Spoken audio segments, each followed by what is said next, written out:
नमस्कार मित्रांनो, कृषी मित्र राजू या यूट्यूब चॅनलमध्ये स्वागत आहे। तर मित्रांनो, या तुरीचा आपला दुसरा व्हिडिओ असणार आहे।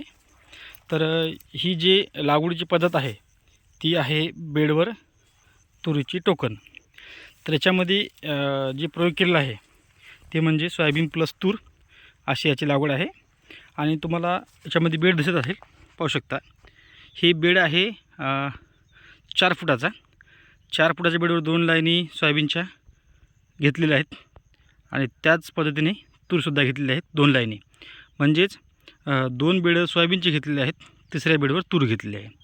तूर जेव्हा लागवड करतो तेव्हा जसं सोयाबीन लागवड केली 2 लाईन, तशाच तूरसुद्धा लागवड केलेली आहे। म्हणजे या व्हिडिओमध्ये तुम्हाला दिसत असेल, जसं सोयाबीन लावलं तशीच तूर लावली, फक्त तुरीमधलं जे अंतर आहे ते ठेवलेले आहे 1 फूट। तर या पद्धतीने तुरीची लागवड आहे। आणि ही जी लाईन आहे म्हणजे या वळीपासून तर या वळीपर्यंत अंतर जे आहे साधारण होईल 10 फूट, म्हणजे 10 फूट बाय 1.5 फूट, म्हणजे पाहू शकता। कारण की हे 2 वळी आहेत त्याच्यामुळे 10 फूट बाय 1.5 फूट असं म्हणता येईल याला। तर या पद्धतीने ही लागवड आहे। आणि एकरी बियाणे लागलेले आहे साधारण 3 ते 4 किलो। एका ठिकाणी 2-3 बिया आहेत आणि संपूर्ण तूर सध्याला जबरदस्त आहे। कारण की या तुरीची व्हिडिओ टाका म्हणून आपल्याला 2-3 सबस्क्रायबरने असा कमेंट केली होती आपल्या व्हिडिओवर की तुरीची कंडिशन काय आहे, कशी आहे। तर याचे संपूर्ण व्हिडिओ आज आपण घेऊन आलेलो आहे। तर तुरीची कंडिशन जबरदस्त आहे, पाहू शकता। 10 फुटाचा जे गॅप आहे ते पूर्ण मिळालेलं आहे, एकदम असं गच्च झालेलं आहे, चालता येणार नाही एवढी गच्च झालेली आहे तूर। तर या कालच्या पावसामुळे थोडंसं तूर वाकल्यासारखी आपल्याला दिसते जास्त, परंतु तुरीची कंडिशन खूप भारी आहे।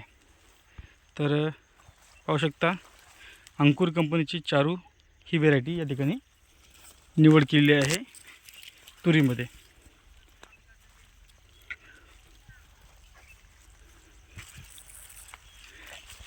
शेवटच्या अवस्थेमध्ये आहे तूर, काही झाडे हिरवेसुद्धा आहेत, शेंगाने लतपत 3-4 दाणे असलेली चारू, मध्यम कालावधीमधली तूर याला म्हणता येईल आपल्याला। जास्त लेट पण नाही आणि जास्त लवकर पण नाही, एकदम भरगच्च अशी वाकून पडलेली आहे। शेंडा खोडणी एक वेळेस केलेली आहे ह्याची, पाहू शकता तुम्ही। शेंडा खोडल्यामुळे फुटवेसुद्धा चांगले आलेले आहेत।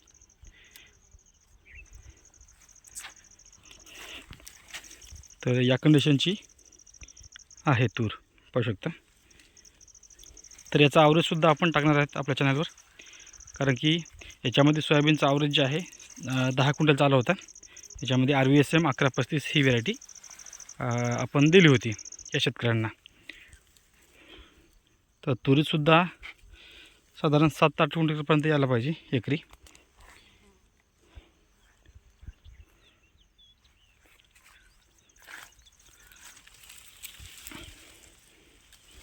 फुटवा वगैरे जबरदस्त आहे, शेंगाची संख्यासुद्धा चांगली आहे तुरीला।